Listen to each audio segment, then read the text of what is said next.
오늘도 주 안에서 승리하는 귀한 하루 되시길 축복합니다. 잠시 기도하시고 오늘의 말씀 나누겠습니다. 하나님, 오늘도 주의 은혜가 가득한 삶을 살게 하시며 주의 영광이 가득한 하루를 살게 하셔서 우리가 어떤 일을 만나든지 어떤 장벽을 만나든지 다 믿음으로 이기게 해 주옵소서. 지키실 것을 믿사하며 거룩하신 예수님의 이름으로 기도합니다. 아멘. 오늘의 말씀은 요한복음 6장 2절 말씀입니다. 제목은 생명의 떡이신 예수님.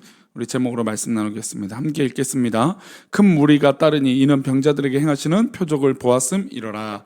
아멘. 이제 어제 말씀 가운데 우리의 답이 과연 어디에 있느냐라고 했을 때 우리의 답의 정답은 바로 늘 예수께 있다라고 하는 이 믿음의 고백입니다. 우리가 어떤 장벽을 만나고 어떤 문제가 있을지라도 예수께 그 문제를 내려놓으면 그 문제의 주관자이시고 답의 주관자이신 예수님께서 해결하여 주신다는 것이죠. 그러면 과연 이 문제를 해결하는데 사람들의 의도가 있을 것입니다. 예수님께 다 모이긴 하고 예수님께 다 엎드리긴 하지만 답을 구하는 것 같지만 이 마음의 의도와 방향들이 너무나 인간적일 때가 있다라는 것이죠. 그러니까 인간적이라는 건 각자 인간의 생각에 옳은 대로 입장대로 판단할 때가 너무나 많다는 것입니다. 그래서 우리가 답을 해결하기 위해서 과연 하나님 앞에 내가 쓰임받고 영광을 돌리기 위해서 내 인생을 답이나 방향들을 제시하냐, 아니면 나의 개인적인 성공을 위해서 예수님의 답을 구하느냐, 이런 태도는 분명히 다른 것이죠. 그래서 오늘 본문은 예수님의 기적을 통해서 모여있던 사람들이 과연 어떤 모습으로 있었는지 돌아보면서 과연 우리가 믿고 있고 우리가 함께 예배하고 있는 이 예배가 얼마나 하나님께서 기뻐하시는 것인지 한번 고민해 봤으면 좋겠습니다. 우리 예수님을 따랐던 사람들의 그 이유를 한번 볼까요? 2절입니다. 함께 읽겠습니다. 큰 무리가 따르니 이는 병자들에게 행하시는 표적을 보았음이로라. 아멘. 사람들이 막 따랐습니다. 근데 예수님께 따랐던 이유는 뭘까요? 바로 병자들에게 행하시는 표적 때문이었어요. 이 표적 때문에 사람들이 자그마치 그 당시 얼마나 많은 사람들이 뭐였냐면 5천 명이니까, 장정만 5천 명이니까 뭐 2만여 명이 넘는 사람들, 뭐 한 스타디움에 뭐 경기장에 가득 메운 사람들, 뭐 체조 경기장에 두세 배 모인 사람들이 예수님 곁에 막 몰려들고 있습니다. 그래서 실제로 예수님이 길 가기도 어려웠던 것이죠.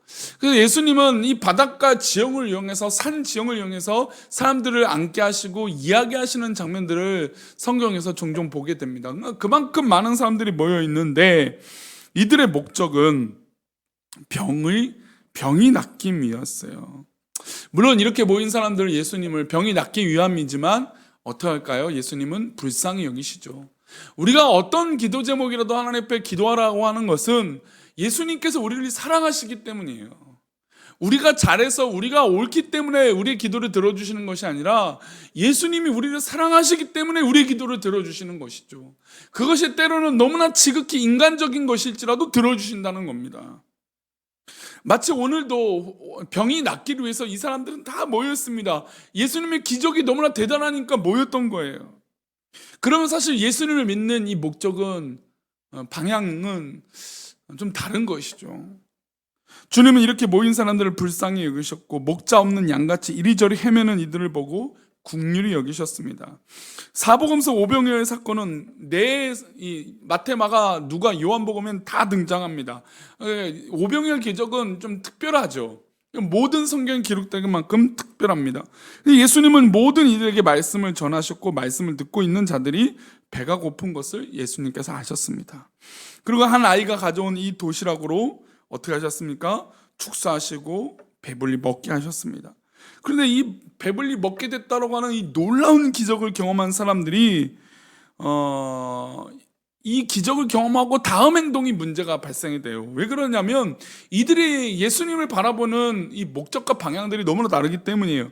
우리 14절과 15절인데요. 두 절 말씀 읽겠습니다. 그 사람들이 예수께서 행하신 이 표적을 보고 말하되 이는 참으로 세상에 오실 그 선지자라 하더라. 그러므로 예수께서 그들이 와서 자기를 억지로 붙들어 임금으로 삼으려고 하는 줄 아시고 다시 혼자 산으로 떠나가시니라. 예수님께서 행하신 기적을 보고 그제서야 이가 진짜 선지자구나 그렇게 판단을 했어요. 그리고 이 사람이 지금 이 시대, 이 로마의 압제를 받고 있는 이 시대를 변화시킬 수 있는 그런 사람이구나, 왕이구나. 그래서 그를 억지로 잡아서 왕으로 삼으려고 했어요. 억지로라고 하는 단어는 정말 예수님이 원하지 않는 본질적인 문제가 아닌 전혀 다른 결과로 행동했기 때문에 예수님께서 억지로라고 하는 이 표현의 성경을 기록하게 하신 것 같습니다. 억지로 이들이 막 사람들이 예수님을 이끌고 가는데 예수님은 그래서 도망하셔서 산으로 가셨습니다. 이들의 목적의 솔직한 마음은 어떨까요? 예수님이 왕이 되면 우린 농사를 짓지 않아도 돼, 일하지 않아도 돼, 먹을 것이 이렇게 와, 우린 병들어도 고쳐주시는 분이 바로 예수님이야. 즉 자신의 삶의 영위를 위해서 예수님의 목적이 있었다는 겁니다. 멀리서 보면 이들은 마치 좋은 사람들처럼 보이죠. 믿음이 좋은 사람처럼 보입니다. 왜냐하면 늘 예수님 곁에 있기 때문이에요. 예수님을 왕으로 보이시잖아요. 그러나 그들의 본질적인 것은 그런 영원한 천국과 십자가의 그 은혜, 그리고 모든 인류를 구원하시고자 하시는 하나님의 사랑이 아닌 것이죠. 자기들의 입장이 해결되길 바라는 그런 너무너무 연약한 모습인 것입니다. 먹고 마시는 것 때문에 풍요이신 바알을 섬겼던 그들과 다를 바가 없습니다. 마치 예수님을 바알 우상처럼 이 바알을 잘 보시면 우리의 농사는 아무 문제 없을 거야 라고 여겼던 것처럼 예수님을 그렇게 바라봤던 겁니다. 그러면 우리들은 어떻습니까? 우리가 주님을 따르는 이유가, 우리 성도님은 무엇입니까? 오늘 이 말씀을 듣고 계시는 이유가 무엇입니까? 무엇 때문에 예수님을 그토록 따르는 것입니까? 병 고침을 위해서요? 먹고 사는 걸 위해서요? 아니면 예수님 자체 때문인가요? 예수님은 이들의 병이 심각하다는 것을 알고 계셨습니다. 그래서 주님은 자기 자신이 생명의 떡이라는 것을, 생명의 떡이라는 걸 32절과 33절에서 말씀하세요. 읽어보겠습니다. 예수께서 이르시되 내가 진실로 진실로 너에게 이르노니 모세가 너에게 하늘로부터 떡을 준 것이 아니라 내 아버지께서 너에게 하늘로부터 참떡을 주시나니 하나님의 떡은 하늘에서 내려 세상에 생명을 주는 것이니라. 예수님께서 자신이 떡이라고 말씀하셨어요. 나는 떡이다. 하늘로부터 떡을 준 것이 아니라 내 아버지께서 너에게 하늘로부터 참떡이다. 그러니까 먹고 사는 그런 먹을 거의 떡이 아니라 진짜 진리의 떡이다. 생명을 주는 떡이다 라고 하는 것을 말씀해 주시는 것입니다. 예수님이 베푸신 오병이의 떡을 먹어봐야 돌아서면 배가 고플 거예요. 그 당시에는 내가 배불리 먹게 됐다, 예수님 때문에 그럴지 모르겠습니다. 그러나 생명의 떡이신 주님 자신을 먹으면 영원히 배가 고프지 않는 것입니다. 그래서 우리가 어려운 문제를 하나님 앞에 내려놓지만 이 해결해 주시는 예수님을 바라보면 내 생명과 내 모든 것을 주님께 맡기고 내 인생을 주님 것으로 믿고 나아가며 쓰임 받는 것이에요. 그래서 지금 코로나 때문에 우리가 모이는 교회에 대해서 관심 갖고 있지만 사실은 교회는 나가는 교회가 나야 돼요. 복음을 전하고 선교하고 전도하는 것이 바로 교회의 생명입니다. 그것이 목적이에요. 우리의 영이 배부르면 하나님의 온전한 뜻을 이루어내는 그런 믿음의 성도들이 될 줄 믿습니다. 35절입니다.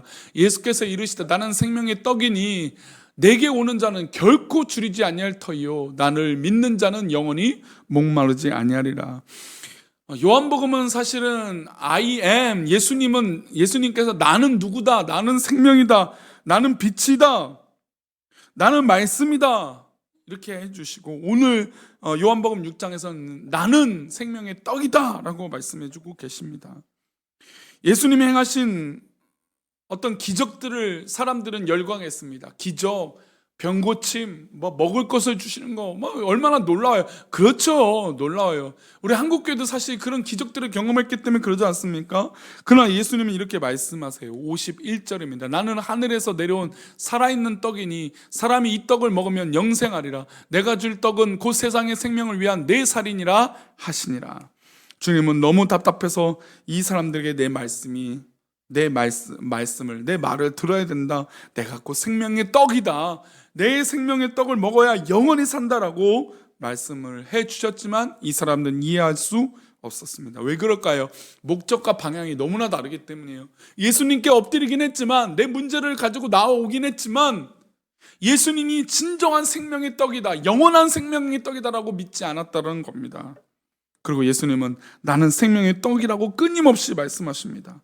결국 이 사람들은 어떻게 될까요? 떠나게 되는 거죠. 66절입니다. 그때부터 그의 제자 중에서 많은 사람이 떠나가고 다시 그와 함께 다니지 아니하더라. 요한복음 6장 66절에는 참 가슴 아픈 현실적인 모습이에요. 사실 한국교회가 이런 과정에 있죠. 예수님께서 한국교회 가운데 오병이어 기적을 얼마나 많이 보여줬습니까? 그래서 사람들이 몰려들죠. 부흥하죠. 근데 그것이 전부인 줄 알았더니 위기가 오니까 이때부터 진짜 예수님에 대한 믿음의 테스트가 시작되는 겁니다. 근데 이때 이 시험을 이기지 못한 사람이 어떻게 될까요? 떠나고 그와 함께 하지 않는 것입니다. 우리 사랑하는 우리 교회 성도님들, 어떤 믿음이고 어떤 자세로 예수님께 나아가고 있습니까? 물론 우리의 믿음이 연약하기에 사랑이 많으신 예수님께서 우리의 문제를 해결해 주시고 돌보아 주세요. 그러나 우리의 목적이 마치 그것에만 있으면 안 되는 겁니다. 생명의 떡이신, 영원하신 떡이신 예수님을 온전히 믿을 때, 생명의 떡이신 예수님을 진짜로 진심으로 믿을 때 진정한 가치를 이뤄낼 수 있는 믿음의 사람 될 줄 믿습니다. 오늘도 그런 생명의 떡이신 예수님을 온전히 믿고 승리하는 저와 여러분 되시기를 축원합니다. 기도하겠습니다. 하나님 아버지, 감사합니다. 오늘도 우리가 하루를 살아갈 때 생명의 떡이신 온전하신 예수님 앞에 엎드려 살아가는 믿음의 모습 그렇게 되게 인도해 주옵소서.